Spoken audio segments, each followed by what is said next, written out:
So making a mode of action animation is probably one of the hardest types of animations I've ever had to create. I've been a content creator for 30 years. I've been focused on the MedTech space for about 10 years now.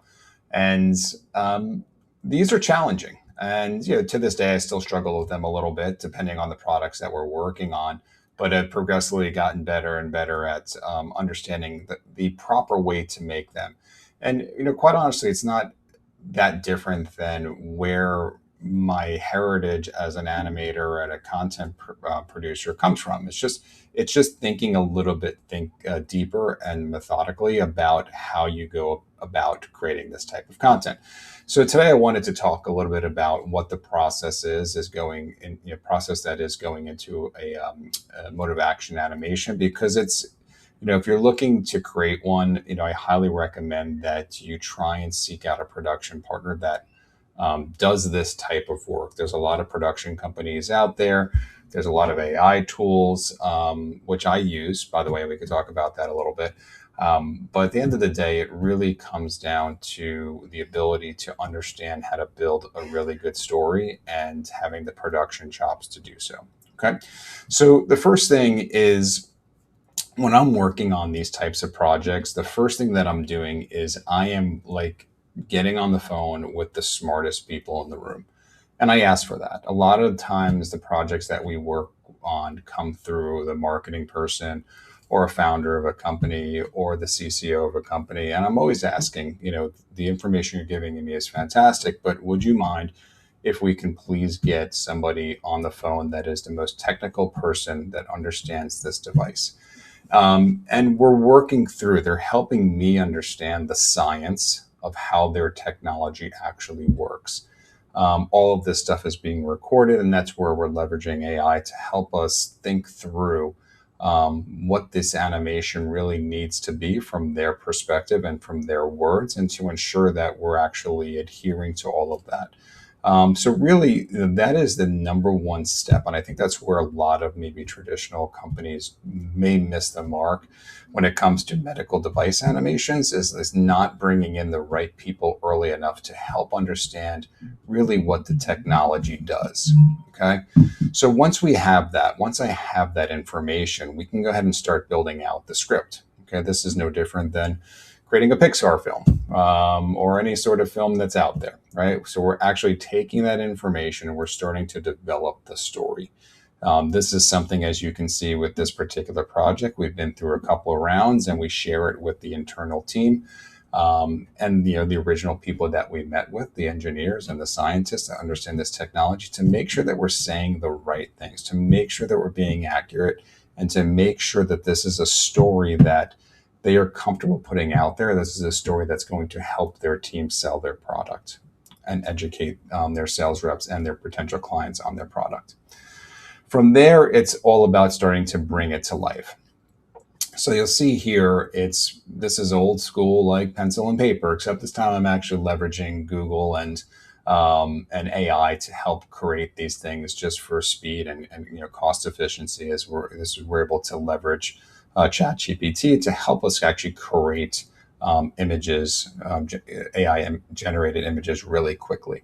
So this is what the next phase looks like. And, this has been through quite a bit of rounds of feedback, as it should, is we're trying to take that script and now turn it into a storyboard. And my goal is to try and get this to a point where everybody's really comfortable, right? So we want to, before we go into the animation stage, we want to make sure that everybody is comfortable with the story that we're telling. Okay. So typically, from my experience, you'll see this is round 3.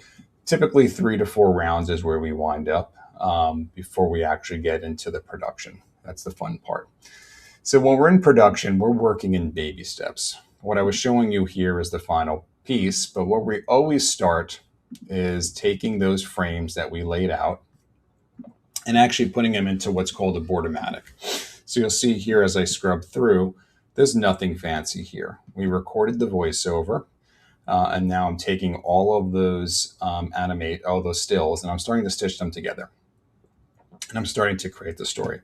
This is a really key pivotal moment to get our clients on board. We have to make sure that the story is right here, because it's one thing to see it flat and in storyboards, but once you hear the voiceover, once you're listening to music and you start to see it come to life, something triggers for them. They're either, yes, this is in the right direction, or wait a second, we have to make some updates. Okay.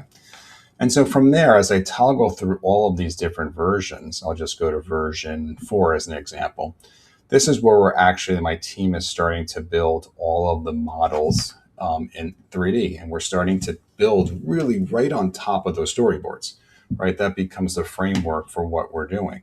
So as I scrub through here, you can start to see that this animation is really starting to come to life. And this is where the clients start to get excited. This is where they start to get really involved. And this is where they typically start to get really detailed with their feedback. Okay.